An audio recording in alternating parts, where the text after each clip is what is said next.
우리나라는 다시 태어나야 합니다. 거듭나야 합니다. 모든 것이 거듭날 때가 되었습니다. 구태가 너무나 많고 노골화되어 있습니다. 특히 정치가 그렇습니다. 정치는 이제는 정말 바뀌어져야 합니다. 몇 년마다 새로운 대통령이 당선되고 나라를 이끌지만 돌아보면 모두가 구태에 젖어 나라의 발전을 저해하는 일들이 너무나 많았습니다. 세계 그 어느 나라보다도 뛰어난 민족이라고 여겨지고 인정받는 우리 한국이 이제는 정치부터 새로워져야 합니다. 누구를 탓할 것이 아니라 정치 그 자체가 바뀌어야 되고, 정치가 바뀌기 위해서는 국민의식이 정말 새로워져야 합니다. 국민의식부터 바뀌어져야 합니다. 그래야 정치가 새로워질 수 있습니다. 이 시간에는 윤석열이 잘했다 못했다, 이재명이 잘했다 못했다, 이런 말을 하고 싶지는 않습니다. 돌아보면 다 구태에 젖어 있고 다 문제투성이인 그런 사람들, 어찌 보면 평범한 범인보다도 못한 수준의 사람들이기 때문에 그렇습니다. 이제는 바뀌어져야 합니다. 정치가 바뀌어지고 정치가 새로워져야 나라가 그나마 조금이라도 더 나아질 수 있고 새로워질 수 있습니다.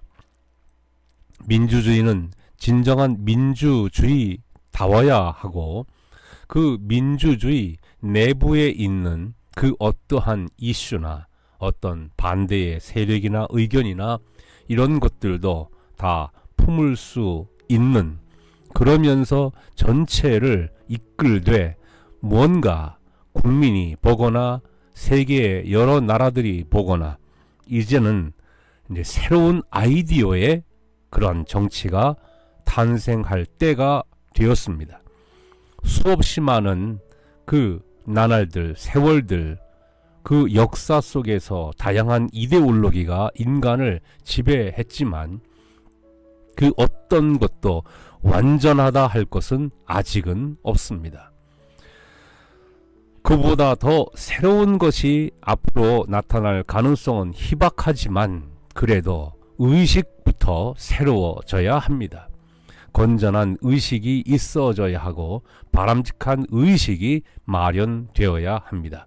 그러한 정치가 이루어질 때 어찌 보면 쉽게 말해서 국민 앞에 솔직한 정치가 되어야 이 나라가 새로워질 수 있습니다. 경제 또한 그렇습니다. 한국의 경제는 각자 도생의 경제화된 지가 오래입니다. 이후로는 더더욱 각자 도생의 시대가 될 것이고, 기업이 외국으로 가도 아무도 말할 자격도 없고 말할 이유도 없는 바로 그런 시대가, 그러한 우리의 삶의 경제적 모습이, 산업의 모습이 그렇게 변해버리고 말았습니다.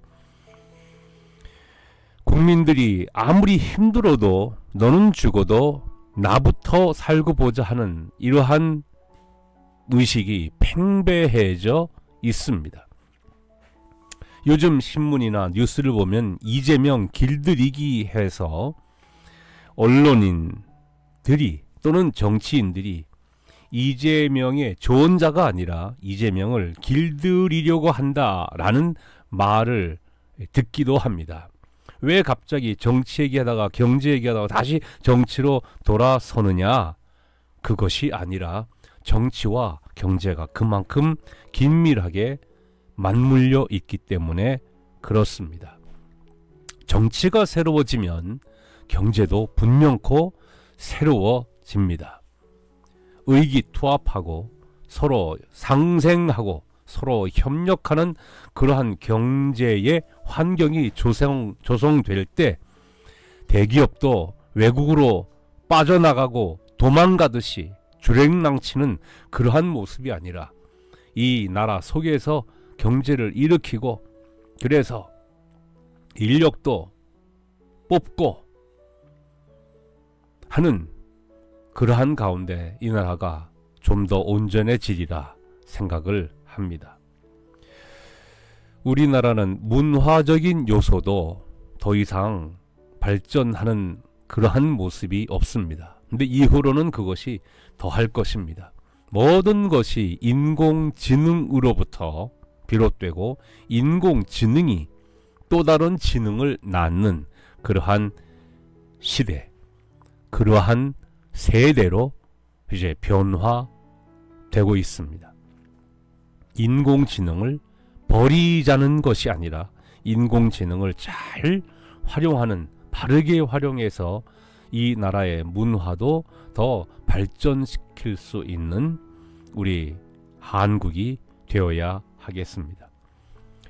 우리나라는 수십 년간 국방에 있어서도 아주 약한 모습 속에서 지금 강한 모습이 되어 있지만 더 강하고 더 대한민국의 이름을 드높일 수 있는 한 가지 관건은 핵 보유가 이루어져야 합니다. 대단히 어려운 국제 정세 속에서의 국내의 모습이지만 국방에 있어서는 핵 보유가 분명히 우선되어야 합니다. 그 원인은 간단합니다. 북한이 핵 보유국이기 때문에 그렇습니다. 북한은 핵 보유를 하고 있고 지금 우리는 핵 보유를 하고 있지 않다면 우리의 무기나 이런 것들이 아무리 북한보다 앞서 있다 할지라도 사실은 그것은 앞서 있는 것이 아닙니다. 이렇다 저렇다 그런 요소들을 가지고 자랑만 할 것이 아니라 근원적인 면에서 우리 대한민국도 남한도 당당하게 핵을 보유해서 강대국이든 주변국이든 우리 대한민국을 넘보거나 가볍게 여기거나 좌지우지하려고 하는 그런 모습에서 우리가 탈피할 수 있어야 되겠습니다. 강력한 정치 지도자도 나와야 하겠고 그 정치 지도자를 중심으로 전 국민이 하나 되는 그런 모습이 정말 필요한 때가 되었습니다. 그래서 이러한 때에 정말 국제 정세가 정말 위태롭고 국내 정세도 위태롭고 경제가 위태롭고 국방이 위태롭고 산업이 위태롭고 국민의식은 4분 오열되어 있는 이러한 가운데서 우리 자신을 돌아보면 무엇보다 건강한 우리 자신의 삶이 되어야 하겠습니다. 조금만 몸이 아파도 쓰러지는 것 아니겠습니까? 그래서 운동하고 식이요법 잘해서 건강 유지해서 몸이 건강해야 마음도 건강하고 마음이 건강해야 몸도 건강한 것이 분명하거늘 건강해서 이러한 위기 상황을 잘 이겨낼 수 있는 우리 모두가 되어야 할 것입니다. 트럼프가 당선되면서 미국 대통령이 되면서 세계의 전쟁이 금방 끝날 것 같이 떵떵거렸지만 그 허풍쟁이의 말은 여전히 거짓으로 끝나버렸고 오히려 전쟁은 세계화 되고 있는 그런 모습을 우리가 봅니다. 러시아와 우크라이나의 전쟁 그 가운데서 이스라엘과 하마스, 이제는 이스라엘과 이란, 그리고 이스라엘과 후티, 그리고 주변에 그것이 이제 종교화되어서 이슬람권과 어찌 보면 기독교 세계, 또 다른 기독교 국가들이 종교의 이름으로 전쟁에 참여하지는 않겠지만 이슬람은 다릅니다. 이슬람은 서로 한 형제라는 그러한 종교적인 당위성을 가지고 중동의 그 세력을 연합시키고 그 가운데서 미국을 대항하고 유대교를 대항하고 이스라엘을 대항하고 그러면서 자칫하면 제3차 세계대전화 될 수 있는, 만약에 러시아와 중국이 이란과 붙어서 전쟁을 한다면 그건 다름 아닌 3차 세계대전으로 가는 겁니다. 그렇게 되면 중국, 러시아 틈바구니 속에 있는 이 조그마한 대한민국은 그 전쟁에 빨려들지 않을 수 없는 위기가 되는 겁니다. 어디든지 붙어야 사는 것인데 미국에 붙자니 그렇고, 그렇다고 미국을 등지자니 어려운 상황이 당연한 것 아니겠습니까? 전쟁은 이유 불문 끝나야 됩니다. 끝나도 빨리 당장 끝내야 됩니다. 왜 전쟁이 빨리 끝나야 되는가? 전쟁은 한마디로 잔인하기 때문에 그렇습니다. 전쟁은 용서가 없습니다. 전쟁은 이유 불문입니다. 상대방을 죽여야 내가 사는 게 전쟁이기 때문에 그러한 잔혹하고 잔인한 전쟁은 이유 불문 당장 끝내야 합니다. 그런데 정치에 이권이 있고 권력에 이권이 있으니 끝내기는커녕 점점 더 확산시키고 있는 것들이 바로 강대국의 권력자들이 그렇게 만들고 있는 겁니다. 전쟁은 이유 불문 당장 끝내야 합니다.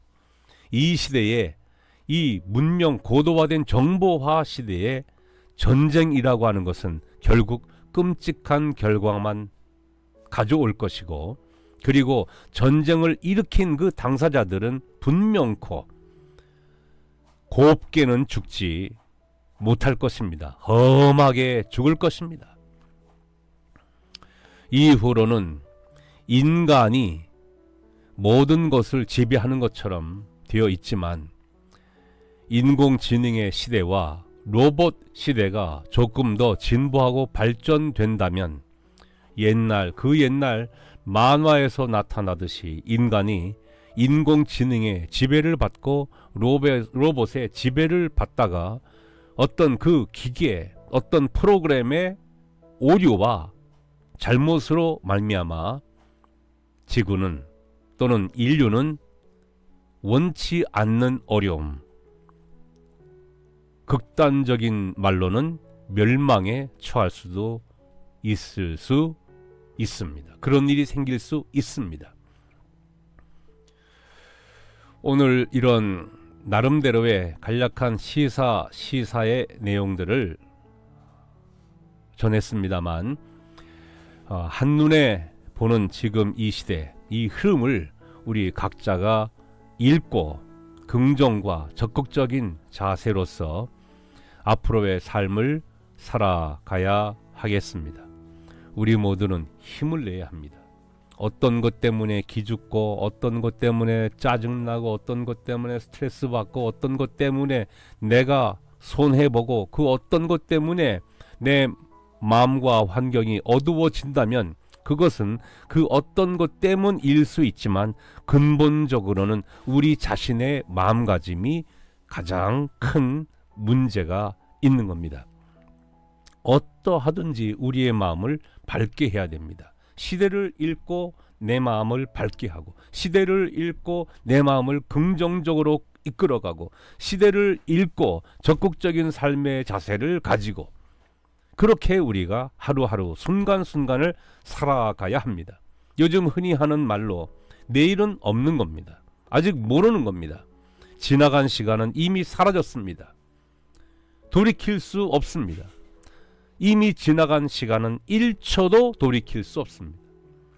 다가오는 내일은, 다가오는 시간은 모릅니다. 아직 살지 않았기 때문에 모릅니다. 추측만 할 뿐입니다.